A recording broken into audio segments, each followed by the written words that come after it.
Greetings, friends.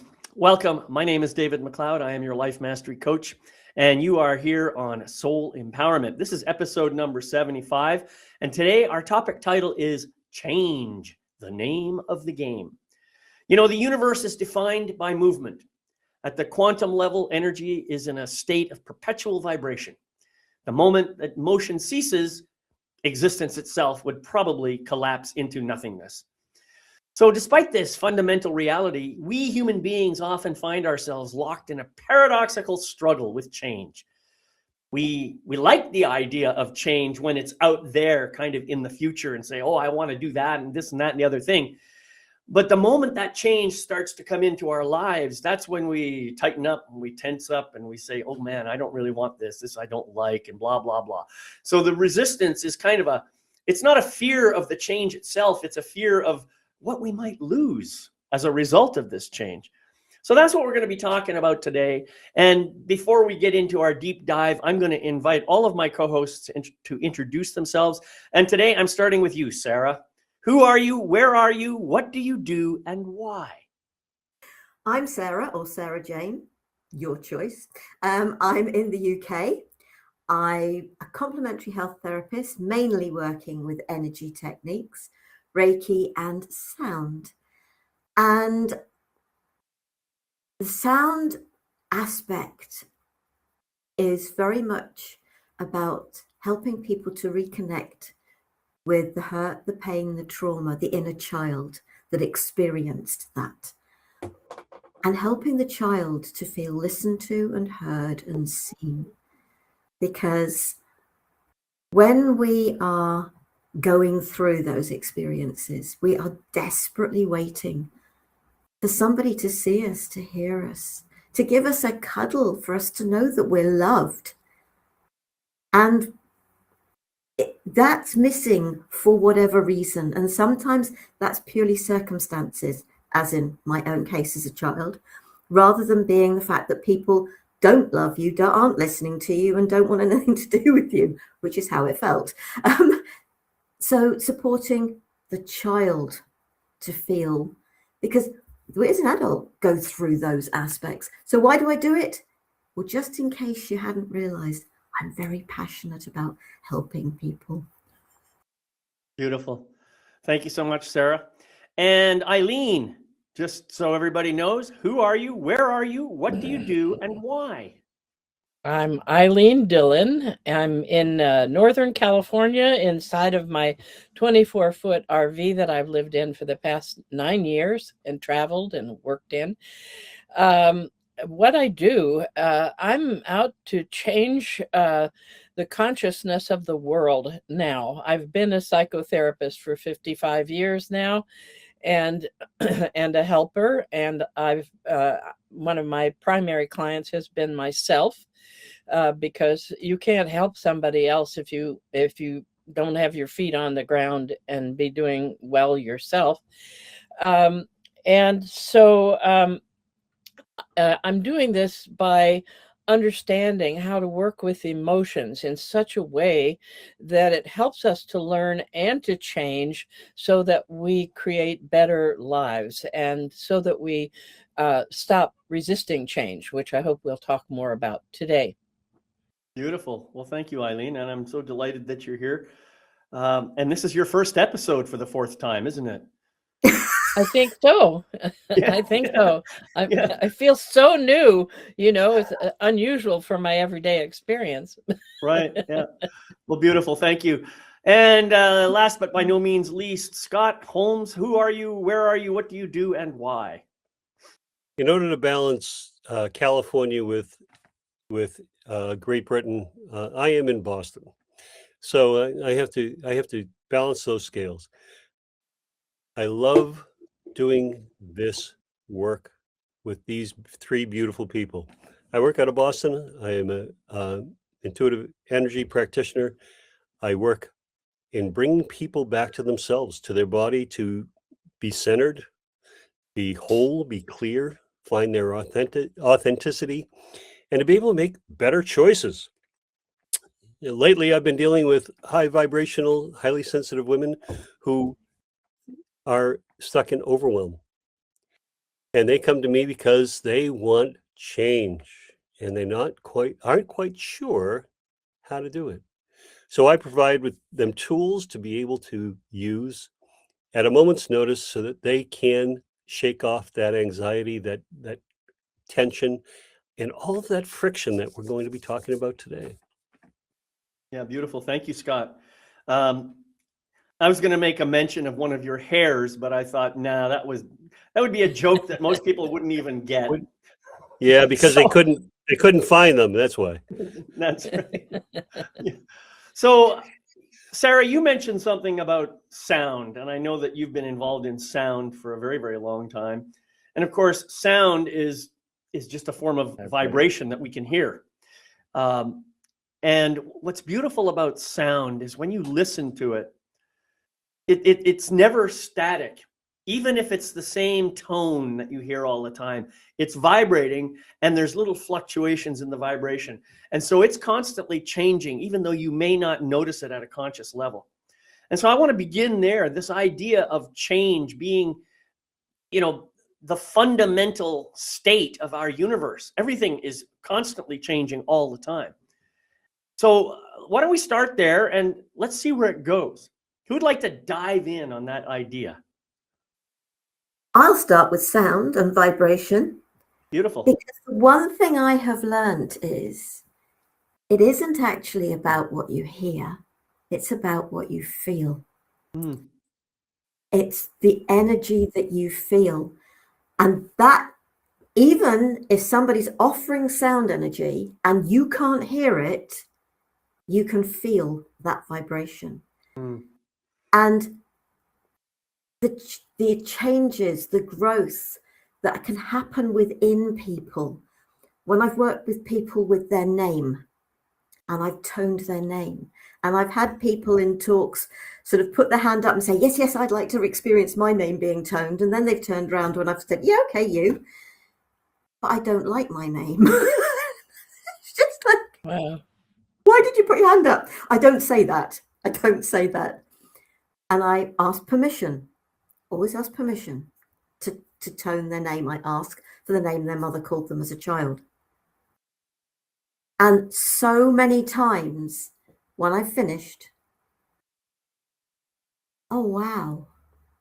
Oh, that feels so much better. I feel so much more comfortable with my name now. People who've changed their name, and I get permission to go back to the original name. And I've had this happen as well. They've come to me afterwards and said, I'm changing back. Mm. Because they feel the energy because the energy that comes through is pure unconditional love. So the vibration of our name is really powerful for an awful lot of people, providing it is done. I channel the sound, so I know that whatever I'm bringing through is totally right for that individual, actually, even if they don't like it. But I trust the process. And so there can be change in many different ways. Just feeling the energy of a tone. Oh, that felt so peaceful. That felt so relaxing. And I do this via the internet, and that's why it's what you feel, not what you hear. And not everything is about what you hear. Maybe when we're listening to people's words, rather than letting our ears say us, they're saying that with anger, they're saying that with whatever tone of voice. Maybe we should be able to sort of say, no, just listen to the words. Don't listen to the tone of voice. Because I don't know about any of you as children, the number of times I got told off with, don't use that tone of voice with me. And we can all resonate with that. Yeah. So it's being able to sort of, okay, try not to listen to the tone of voice, but just listen to the words. Yeah, so this is interesting. I don't know about the rest of you, but I have noticed that usually the words make no difference to me. It is the tone of voice and the body language and all of the other components that really are what I feel. The words by themselves, you could just write those words down on a piece of paper. They have no emotional energy associated with them at that point. But when they're spoken in a particular way, they have a much more profound impact on me. That's been my experience. And I also noticed that, you know, you could say the same thing two different ways. For example, I could say, Sarah, I really love your haircut. I think it's awesome. Or I could say, Sarah, I love the haircut. There's a big difference in the energy that I'm conveying in those two different messages. And yeah, I even though the words were the same, I mean, I guess the little ha was not part of the first one, but you know, I just threw that in because I wanted to change the energy a little bit. So I think that it's virtually impossible for me anyway, I can't speak for other people, not to pay attention and to feel the emotion that's coming through when the words are being spoken by a certain person in a certain way. So I wanted to put that out there. But in addition, you know, you were talking about the power of sound and just listening.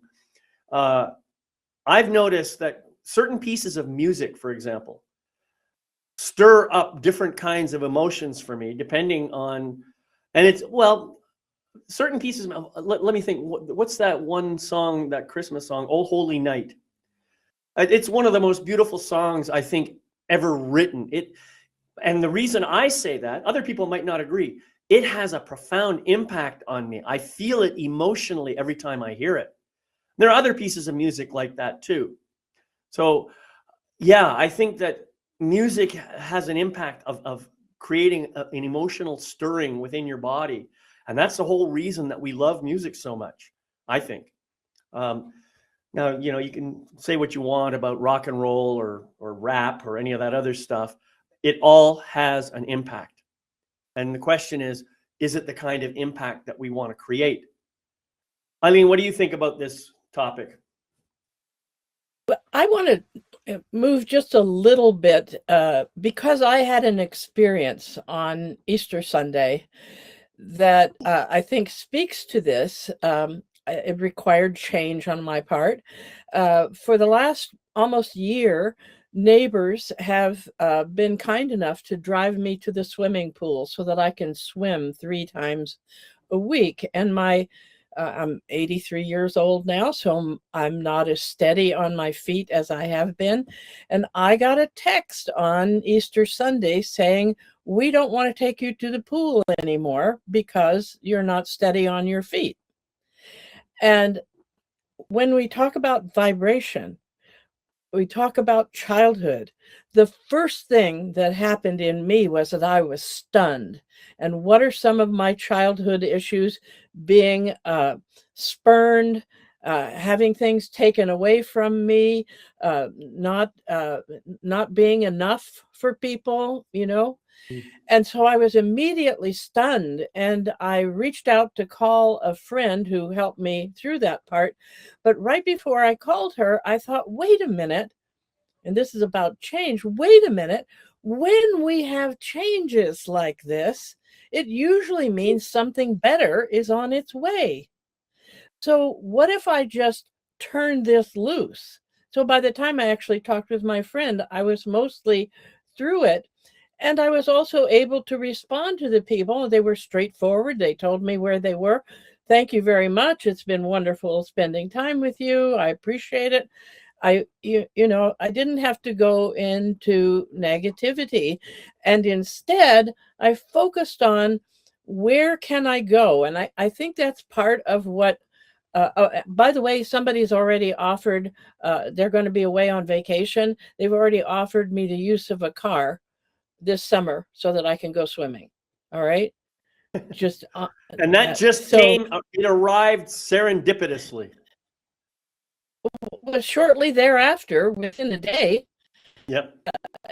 Wouldn't, at least based on my experience with myself, it wouldn't have arrived if I hadn't allowed the energy of the change to pass through me, to move on. If I'd held on to it and go, those damn people, they're not allowing me, what's the matter with them? They're lost in their own fear or anything like that. I would have held that energy of change close to me. And the remainder of the wonderful part of the change would have had a very difficult time, if not getting to me, if not having been blocked. And so, the vibration is not only sound and the vibration, but it's also what's in our bodies that can be stimulated so that we have a vibration. And for us to understand, I'm the one who threw in this changes the name of the game phrase. Being here on the earth is about change. And we a lot of times we're instructed, you need to have the same friends for your whole life, and look how important it is to live in the same place, etc., etc. But in reality, those things can change very quickly, and things in almost every level can change very quickly. And we're in the middle of huge change right now, all of us here on the earth. And if we're not able to let the energy move through us, which is what working with emotions can help with, does help with, if we're not able to let that energy move through us, we go into resistance, we increase our pain, and we can't allow what's there that's even better to come to us. Right. Yeah. Beautiful. Thank you for that gorgeous share. I really appreciate it. Scott, what's your perspective on this particular topic, or do you want to add something new? Yes, yes, and yes. Okay. So tone of voice, for anybody who's been married, tone of voice can mean everything. Okay, how you respond, and it doesn't really matter what you say. It's that tone of voice, that emotion that you put into what you're saying. Yeah. Eileen, I love your point about inner child. No matter how old we are, those aspects come up, from when we were 6, 8, 12 years old. They come up, and yeah, exactly. And they take hold of you, and it's that, and you think about how old we all are, and how many times those aspects have come up at different times. It's our body's response. We learned how to deal with things as a 2-year-old, a 6-year-old, and sometimes they'll still come up. And making friends with our children, our inner children, to be able to say, thank you very much. I know you're trying to protect me. However, I'm 60 years old. I can do this. I got this. Appreciate it. Right. But acknowledging it, letting it go. I love the openness about, if you don't allow it to leave, you don't know what's going to come back. A better situation. And David, you were so right about fear of the unknown. We know what we got, we don't want to really rock the boat because we know what we got, and it's okay. It's all right now. Yes, it's changed, but it's still okay. So we'll just kind of keep it, rather than stepping forward into change and inviting it. I'm heading in about 5 days. I'm heading to Egypt, and right now, going into the Middle East, people are frantic. And I looked at them and I said, well, that's like saying something happened in Florida, and so therefore I can't go to the United States. Now, if we kind of put it in that perspective, you can go many other places in the United States. You just maybe avoid Florida. So I was going through Oman, and the flight was going through there, and so I changed it, and I'm going through Switzerland. I figured, hey, it's the Swiss. It's got to be okay. Nobody hates the Swiss.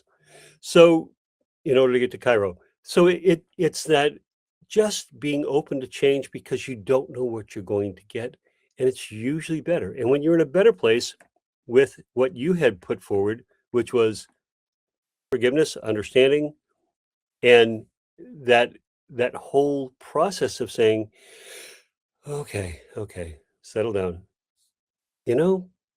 That's okay now. I know that something else will come up.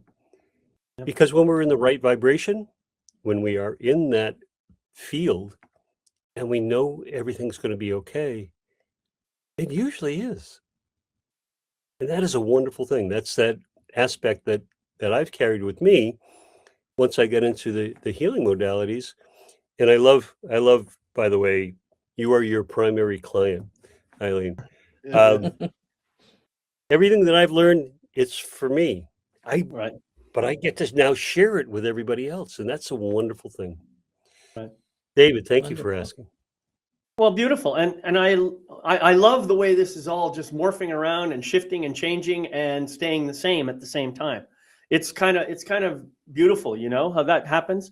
You know, Scott, you mentioned about the fear of the unknown. I mean, I think I did mention that in the initial introduction. It's true. I think that we have a fear of the unknown, but what's funny is it doesn't have a name. It's just like this arbitrary, weird fear, you know. The moment we put a finger on it and put a label on it and say, oh, that's what it is, then the fear gets really small and then much easier to manage. As long as we allow it to occupy so much of our space, your energetic space, the fear can be overwhelming. But the moment you put a name on it, say, oh, I see, I'm afraid that if this happens, I'm going to lose my connection with so-and-so. Now I can deal with the fear. And it becomes much less of it's not like a big giant ghost in a haunted house, you know? So anyway, I just wanted to put that out there. This is something that was brought to my attention, believe it or not, when I was watching the series, what's it called? The Man in the High Castle. I don't know if you've ever watched that. It's a pretty good series. Anyway, there was that one line in there and I said, that's brilliant. I wonder why I never saw that before. Anyway, so change. You David. know, I guess most people, when they think of change, they think of some of the monumental changes that happen, like maybe somebody dies, or, you know, you lose a loved one for whatever reason. Maybe you go through a divorce or a separation, and that creates a kind of pain. And think about this for a moment. It's like if you were wearing handcuffs all day long, and you'd been wearing them for, 10 years, and somebody suddenly released those handcuffs and now you're able to move your arms completely, you would feel pain. You would feel pain from that because your arms aren't used to moving that way. And you would say, I don't want that pain. I want to get back to the comfort of my handcuffs. That's how crazy we are. We would do stuff like that. So think about this for a moment. When your life is a certain way, I'm not saying everybody's life is a set of handcuffs, but I am saying it's kind of like that because you're used to a certain way of being, right? You're used to, getting up in the morning, doing certain things, having breakfast, doing whatever. If you have a partner in life, you're used to doing certain things with him or her, or maybe multiple partners. I don't know what kind of a situation you've got, but you're used to having a routine. And when that routine breaks, it's uncomfortable. Isn't that really what we're talking about here? Discomfort as a result of a break in a routine? I don't know. That's just one possible metaphor that you might look at. Who wants to speak up about that? I do. Okay. I want to talk about fear. Because this really, we go into fear when we're going to make, or when we're requested to make change. And what I've learned in my work with emotions is that fear indicates a lack of trust or faith. Now, every one of us exercises trust or faith when we go to sleep at night. We put our head on the pillow and we believe we're going to wake up the next day. That isn't always the case, but we believe it. So we're exercising trust or faith. Doesn't have to be a religious kind. But when it comes to something we are not in the habit of doing and we can't see where it's going to take us, suddenly trust or faith goes out the window. And so the thing that I've learned to do is to ask myself, what if I had a written guarantee that everything's going to work out and I'm going to be okay? That with the swimming thing, what if I had a written guarantee I'm still going to be able to swim? In fact, I got to swim yesterday morning in my son's pool because I was visiting him. It was freezing cold, but I did it anyway because I wanted to keep going swimming. He was so concerned about me, my son, that he sat beside the pool and watched me in case I should have a heart attack, which I didn't. But, Well, you thank know, God for that. There would have messed up the show. Yeah, right. So, I couldn't do that to you. I'm sorry. But, you know, what we really need to look at is allowing ourselves to believe that things will work out, and that more chances than not, we're going to be okay. And that, in that case, we can make change much more easily. And that's what fear is all about, is pointing out, oh, you need to shift from fear into faith or trust. Not a religious, but just that same faith of putting your head on the pillow at night. Right, right. I really like that. My comment is, I've discovered that there's nothing guaranteed ever. You know, people can say, I guarantee this result. They can tell you that all they want. And of course, it's not always going to be true. I think, however, that your comment about faith and trust is really, really important, because one thing I need to do on my own on a regular basis is just to remind myself, no matter what has ever happened in my life, I have managed to find my way through it, over it, under it, or around it. I am here now. If that were not the case, something else would be the case. So I keep reminding myself that I have had 100% success in getting through all of the challenges of my life thus far. Now, that doesn't guarantee that I'll get through the next one, but it gives me more confidence when I do that, when I say it. I feel more trusting of the universe when that happens. Does that make sense? One of my little sayings is to myself is, I'm a creature of habit, and you could use that right there. I'm a creature of habit. It's going to work out. Right. So, Sarah, I'd like to hear your perspective on this. Fear, false evidence appearing real. And that is my favorite of, well, there's two others, but that's the one. And that's the one that's never actually put down, because that is all fear is. And there's that saying, feel the fear and do it anyway. Right. I travel down to my mum's. It's a 200-mile round journey, sort of usually once a month. That faith and that trust, every time I get in the car and I do that journey, yes, I talk to the angels. I ask for a safe journey. Safe is the priority. And as swift as possible, please.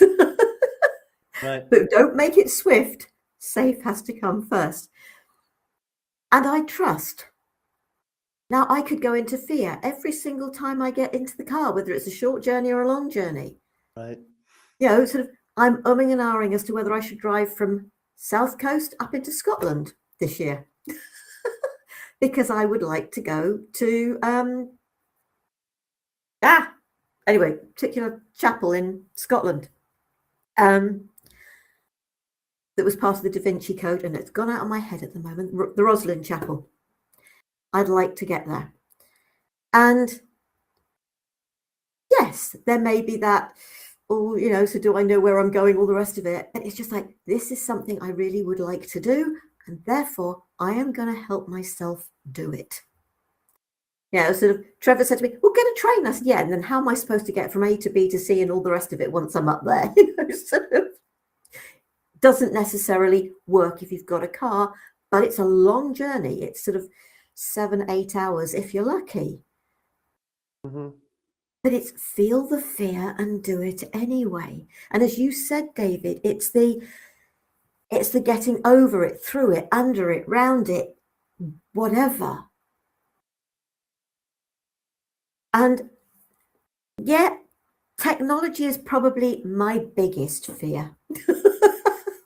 Right. Because it freaks me out. So I don't do the modern mobile phone, because I look at what, and like I got asked in one of the shops today, oh, do you have our app or whatever it is. And I said, no, because I don't do one of those phones. And the young guy looked at me, he said, oh, wow. And he said, I wish I could do without one. And I said, but you could. Yeah, exactly. And he said, well, no, because and I just thought, that's because you've created. I didn't have a conversation with him any further. The handcuffs, right? Exactly. How many people are so addicted to their phone or their iPad or their whatever? Why I have a desktop computer? Because when I walk away from it, that's it. It's off. And it doesn't disturb me because I've switched it off.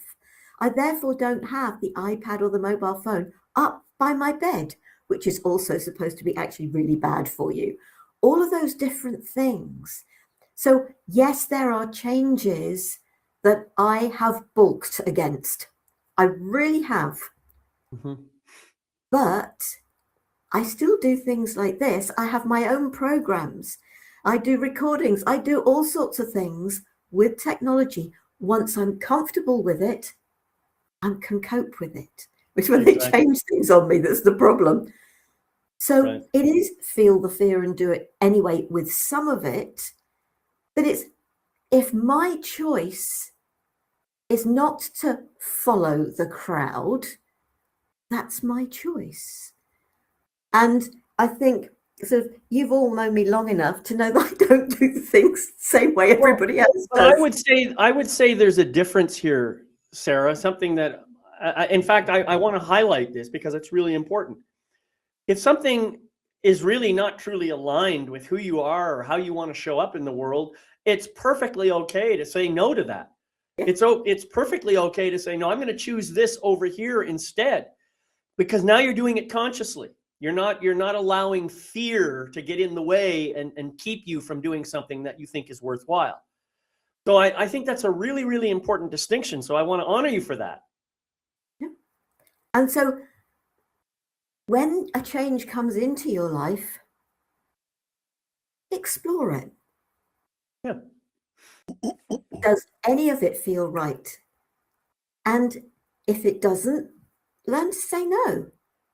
If there are aspects that do and aspects that don't, say, okay, divide it up. Yes to this and no to that. Right. Be true to how things make you feel. Right. And it's not about the monkey mind fear, the false evidence appearing real. It's about, this really doesn't resonate. This is not who I am. This is not how I am. This isn't about, and for those people out there that, whether you've been diagnosed or not with a neurodiverse condition, you are wired differently. We are all wired differently. Right. So be true to you. My youngest sister adores AI because of the help it can bring her with the conditions that she has. Me, I don't want to go anywhere near it. In that respect, we couldn't be further apart. Right. But if it's helpful to her and supports her to do what she's doing, but it's something that feels AI, it feels totally alien to me. Got it. Yeah, that makes perfect sense. Yeah. By the way, I don't know if I should say this on public TV or not. I heard a different acronym for fear. I'm going to say it anyway because it's fun. Fuck everything and run. Yeah, I think I've heard that one too. Yeah, when I first heard that, I did burst out laughing. I thought, yeah, that's just about right, isn't it? And that's how we react often when we hear or when we start to feel fear. Sometimes our body reacts very quickly, and that's what happens. It's all wonderful and experiential. Eileen, she's jumping for joy there. She wants to say something. Well, I don't know about joy, but I I've been working with emotions. Sorry, Scott, I know you have things to say. I see you writing them down, but I've been working with emotions for over 50 years now. And because emotions are energy, we can't get rid of emotions. But when we let the energy of emotions move, they can go from this big down to this big. And so it almost feels like you don't have fear. So I have a problem. See, when you say, false information appearing real, whatever that is, I forget the exact quote. We're accepting that we are going to constantly be dealing with fear, and we don't have to. I don't do that anymore in my life. The problem is that the human brain, either because we've been trained or it comes naturally, we go to fear first. We go to the negative. And the question is, how do we get to the trust and faith, which would be the positive, once we're already stuck in the fear? And that's where the asking myself, what if I had a written guarantee from the universe, from God, from whatever? What would I be looking at then? What actions would I be taking? What decisions would I make? And when I started doing that years ago, more than about over 30 years ago, a person, I'd been fearful since 6 months old when I was left at a hospital because I had whooping cough. So I had been fearful for 50 years, and now fear is that big in myself. So I just want to bring attention to whoever ever looks at this program that it is not necessary to continue to live in fear. We will need to face some things, but we face far more fear now than we really need to if we will start asking ourselves, what if something larger than me guarantees me it's all going to work out and I'm going to be okay? What decisions do I make, and what choices and what actions do I take? Thank you for allowing me to say that. Well, no, you're welcome. And of course, you don't need to ask permission. I mean, this is important. This is a conversation, and I love what you had to say. I don't necessarily agree with all of it, but I think when Sarah was using that acronym, false evidence appearing real, I believe the truth is that almost all of our fears are completely illusory. Most of the time, it's just the energy that we're feeling. It's related to some kind of a story we're making up about something that has no basis in reality at all.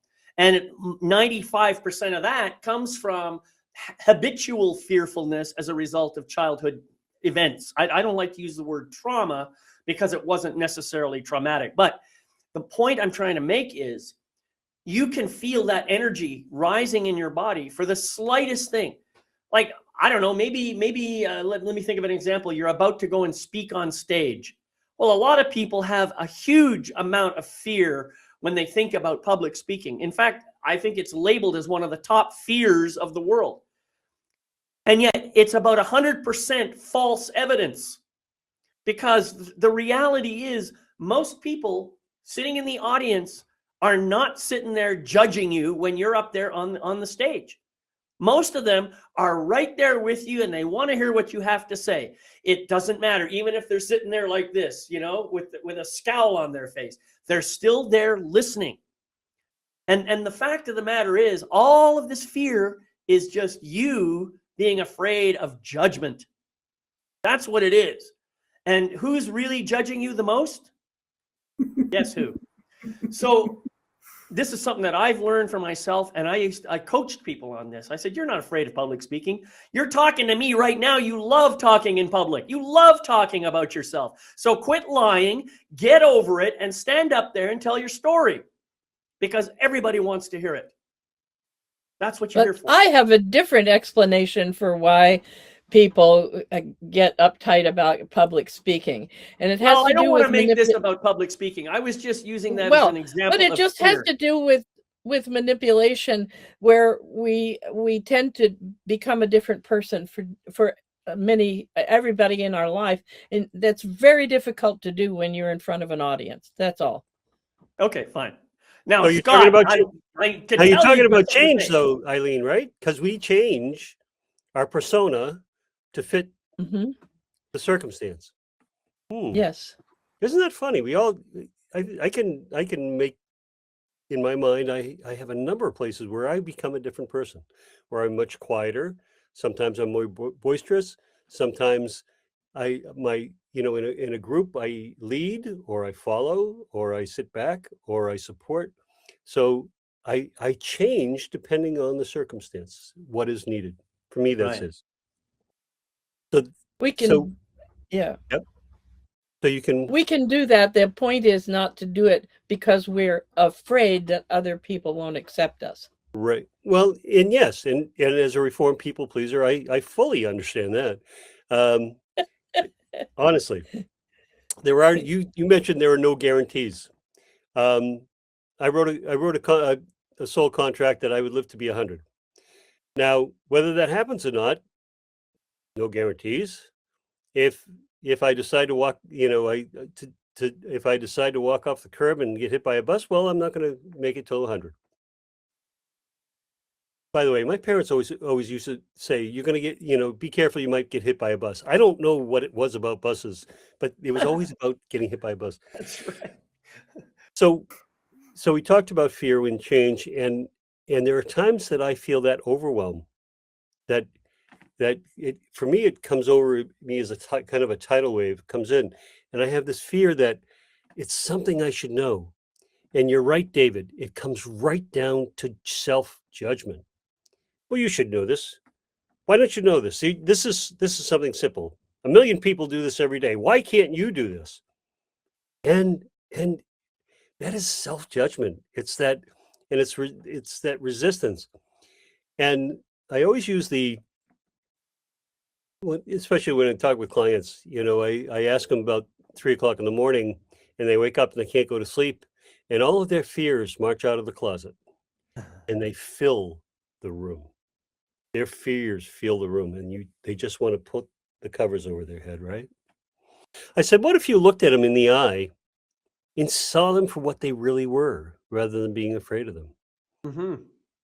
And all of a sudden, they go from filling the room to smaller, to smaller, to smaller, much like you said, Eileen. I said, if you could, that same fear would fit in your hand, in the palm of your hand, Nice. would there be so much fear involved in it? Well, no, there wouldn't. Okay, so let's take all of those thoughts in your head, the ego self, as David is always reminding me about, the ego self and the mind, and bring them down to size so that they can be managed, so that they can be dealt with, so that they don't overwhelm you anymore. And that's where my life is, Eileen. There are very few things I'm afraid of anymore. And I absolutely agree with you. I think that comes with age, because I now know, having gone through life, I can handle most everything that comes along, and the things I can't, well, I know a guy. So I know a guy. I know a guy. So, if I don't actually know how to do it, I know somebody who probably does. Right. And I'm okay with that.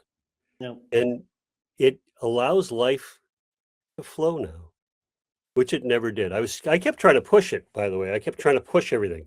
I'd get an idea in my head and I'd push it and push it and push it, and I'd get all this resistance, and I couldn't figure out why it wasn't happening. I couldn't make the change. I wasn't in control. When I gave up the control, I found that I could then go forward. You know what I found interesting in my life is that there are certain things which are inherently dangerous. We see people doing them all the time. One of the most famous for me is pictures from, I don't know, the 1940s or 50s or whatever, when they were building I think it was the Empire State Building, and they have pictures of men walking along these I-beams. They don't appear to have, maybe they had ropes on or something to protect them, but they go out there, they sit on the edge and they have their coffee and their lunch and whatever. People like you and me, we don't do this stuff every day. So we think that's really stupid. That's very dangerous. They could fall off and die. Well, the interesting thing is, do you know how many people fell off and died? Not very many.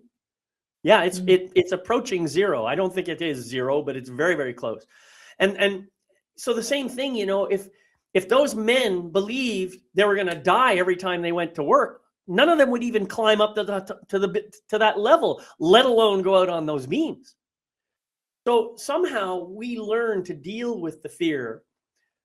And this is something that I've also learned is, for myself, I found it easier to be a daredevil in terms of physical danger than ever to talk about my feelings. You know, opening up and talking about feelings in front of my family, oh no, that's really dangerous. That I will die if I do that. That's how strong that feeling was. You see, I mean, it's craziness, isn't it?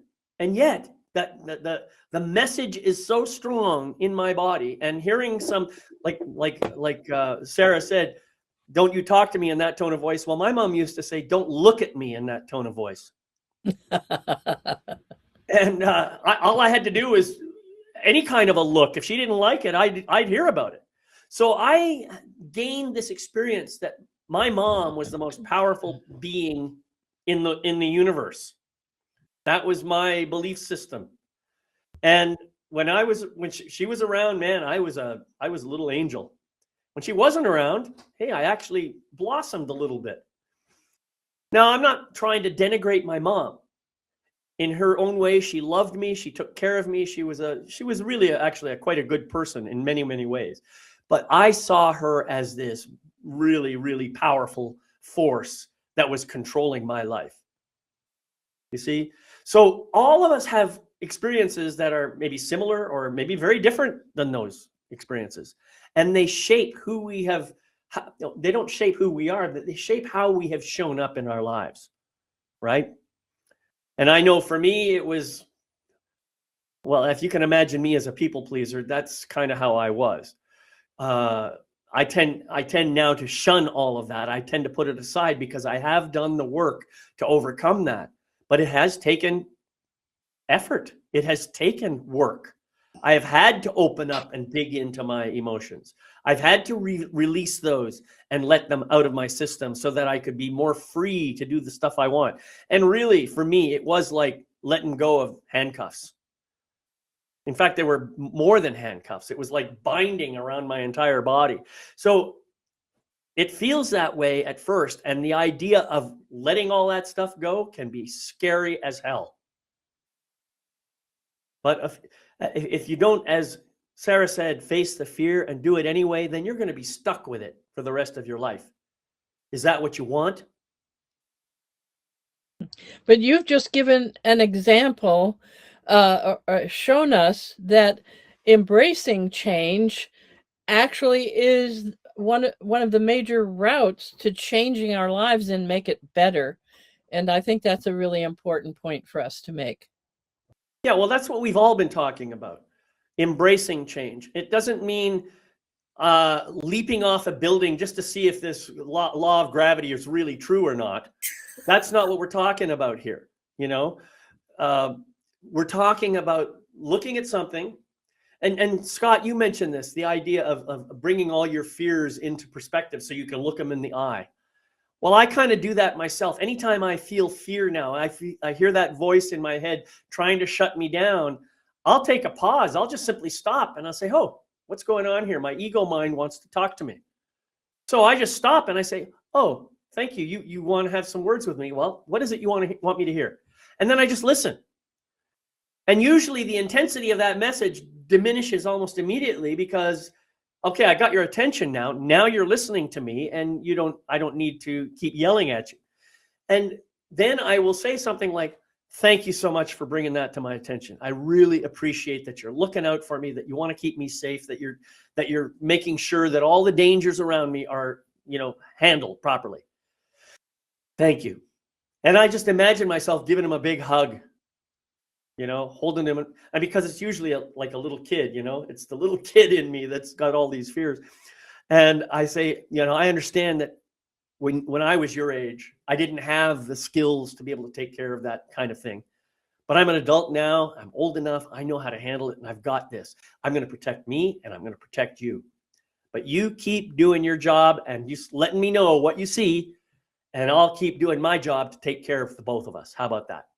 So you see, I enroll him as a co-pilot rather than a pirate who's taken over the whole ship. So anyway, that's just my approach, and it seems to work. So change. To me, I'm thinking about it as we were talking about this, isn't in some respects the most important change is the being able to unpick everything that we've been told we should be, we are, etc., etc., and finding the us, the who we are underneath it all. mm-hmm. Absolutely. When we make that change in our life, it gives us, if you like, the power, the empowerment to do the rest of it, everything else we've been talking about. It gives us that we find who we are so we can learn to say, yeah, I like the sound of this, and I don't care what anybody else thinks. That's what I'm going to do. Whereas the monkey mind, the people pleaser, the fear thing would say, well, you can't do that. What's so-and-so going to think? Oh, what if this happens? We're in that place of confidence, of empowerment within ourselves, of being true to who we are. And that is a massive change for an awful lot of people. And it can be a very uncomfortable change because so many of us have got stuck in the rut of our comfort zone. And as the saying goes, nothing grows in your comfort zone. And don't we all wish to grow into the person we're here to be? How many people say, oh, what am I here to do? What am I here to bring? What is meant to be my life purpose? The life purpose is the big one. It's just like, well, until we find who we are underneath all that other stuff, which causes us the stress, the fear, etc., etc., how are we going to be able to be in that place to embrace the changes of us finding who we are? Well, and that's so important, isn't it? You ask the question, why am I here? What am I here to do? Well, you can't possibly know that until you know who you are. And most people think, well, I know who I am. I am this person or that person. I am whatever. The truth is, however, and I've seen this countless times, the moment you begin asking, well, who am I really? Who am I? And you start peeling away the layers, because each time an answer comes up, you say, oh, I'm David, or I'm a man, or I'm an author, or I'm a poet, or I'm a musician, whatever. Each one of those things is certainly an expression of who you are, but it isn't who you are. And the moment you understand that and you peel it away, you begin to say, yeah, I do poetry. I do write books. I do man things, but I'm not really this body. This body is just a vehicle. When you begin answering those questions, who am I? And you start looking deeper and deeper and deeper, you get down to some very, very, very deep and beautiful truth about who you are. That's way more profound than you ever even thought possible. And when you get there, and believe me, everybody can get there. When you get there, then the purpose kind of shows up on its own. Oh, now I know what I'm here for. I recognize this aspect of myself. Here's what my purpose is. My purpose now is to help all of you and everybody else know that truth. That's what I'm here for. So everything I do now is associated with that particular idea. And also, so all you people here, you panelists, that's what you do too. Even though you don't articulate it that way. That's what you're doing. You're helping people to know the truth of who they really are, and thus live more fulfilling and fascinating and beautiful and satisfying lives. That's what this is all about. That's what this program is all about. So I get excited. Hallelujah. Just thinking Hallelujah, about it, brother. Hallelujah. Yeah, Short summary. Short summary statement from Sarah and David, what you've been saying is that when we embrace change, when we seek change, that's when we get to know who we are and open the door to fulfilling our purpose here on the earth. Beautiful. Thank you. Love it. Yeah. Scott, I want to hear some more from you. Besides hallelujah. And you're right about that. Each of us on the panel have done hours and hours and hours and years of work on ourselves to find out who we are, peeling the onion, peeling the layers. And by the way, for anybody out there, that does not make us perfect people. That just makes us understand more who we are. And every time you take a layer off, sometimes those old events come up in a different form of fashion. You know, there have been many times when I thought, oh, I dealt with that a long time ago. Oh yeah, I dealt with that. Okay, it's done. And then I get to a certain place and all of a sudden it comes up bigger, badder than ever. And because my perspective has changed, my vibration has changed, where I am in my journey has changed. And it's amazing how things continuously move. David, as you said, everything is about change. I mean, what is it? Every 7 years, every cell in our body is Like flipped that. over. Yep. We are reinvent Recycled. ourselves again and again and again and again. And it is the constant change. It's all those little things. How our heart rate, you know, whether it's high or low, whether, you know, everything changes. Our body, this body that we get to inhabit, is constantly moving, constantly changing. And it's when we accept that for what it is, understand it for what it is, and that this little thing right here, this place, the upper heart space where the soul resides, when we can get in touch with that, absolutely everything comes easier in life and in how we see things. Yeah, beautiful. Takes a long time to get there. Well, Or it has, at and it least takes it has no for time. me. It Yeah. takes no time at all, and it takes all the time in the world. These are paradoxes that we run into constantly. And speaking of paradoxes, I'm going to challenge one of the things you said. You said we're not perfect. I disagree with that statement. I think we are perfect, just as we are. And I don't say that with ego. I just say that with a basic truthfulness. I was perfect 5 minutes ago. I was perfect 20 years ago. I was perfect 73 years ago when I was born. And I have gone through a lot of changes in that time. And every one of those changes was perfect for me. If we can begin to see things as perfection, rather than judging them as imperfect or broken or whatever other word we want to put on them, then we can accept them for what they are. We can say, oh, then there's no more story associated with this. It's just this. That's what it is. And then once we accept it is perfect in its current form. And I simultaneously have a desire to help move it in this direction. And that is the process of change that we're talking about, right? All right, we're getting close to the top of the hour here. I want to give everybody a chance to say some final words. Sarah, I'm going to let you go first because I know you have to get off and get ready for your other shows. So I'm going to let you go first. Imperfect, I'm perfect. And I genuinely believe every single one of us is born perfect for the life we have chosen to live this time. There is nothing imperfect about anybody. And it does, neurodiversity, all of these type of things, physical deformities, etc. That's a perfection for you for this life, because that is part of the choices you've made. However hard people find that to believe, the scar I have on my neck is part of my story, is part of the perfection of my life, that I can do what I do today because of everything that happened to me. So it is trusting that every mistake you make isn't a mistake.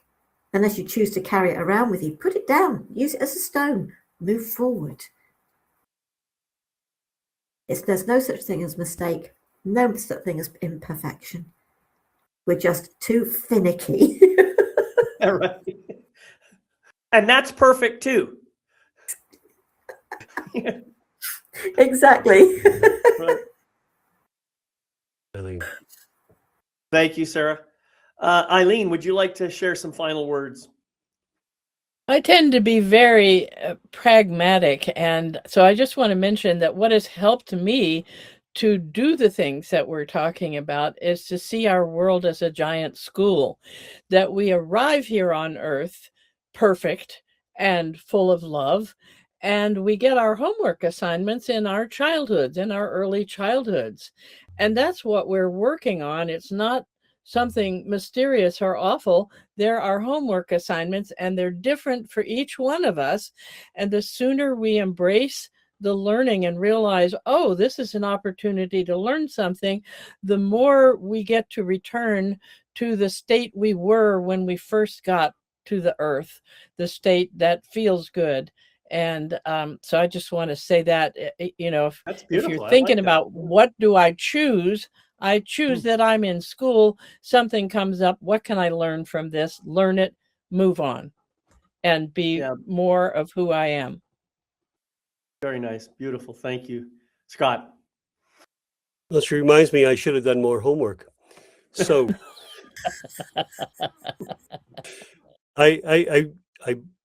you all have said it absolutely beautifully. And what we find when we walk through this journey is that we have to unlearn a lot of the things that we were taught because we've been programmed to be able to fit into society, to our church, our community, to whatever else. Where our parents who were doing the best they could in their situation to be able to give us the best they could, and for us to give our best back to the children that we raised. And it's that unlearning and that getting back to that core essential of who we were. I always go back to the 6-year-old. If you ever ask a 6-year-old if they could sing, they said, "Of course I can sing." You ask a 6-year-old, "Can you dance?" "Absolutely, I can dance. I'm the best dancer." "Can you run?" "Oh, I am so fast." When do we lose that?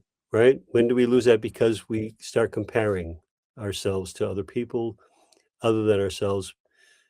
But I find that once we get to a certain age, we do things because we love it, because it hits a point in our lives, a point of joy in us. And that joy really brings out everything, why we were brought here. And it is always a joy to be on this panel with the three of you, honestly. Beautiful. Thank you, Scott. Amen.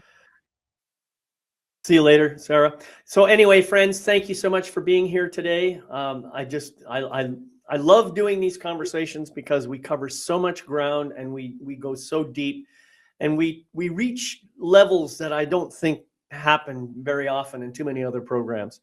So I'm really grateful to be able to do this on a monthly basis. I want to thank you for being here. I want to thank you for watching the recording, if that's the case for you. And if you want to see other episodes like this, you can find them on my website at yourlifemasterycoach.com and also on my YouTube channel. So by the way, click the like and a subscribe and a notification bell down below and leave a comment. Let us know what you think of this. Meanwhile, I want to say thank you and wish you love, light, and blessings on your continuing journey. And we'll see you next time on Soul Empowerment. Bye-bye for now.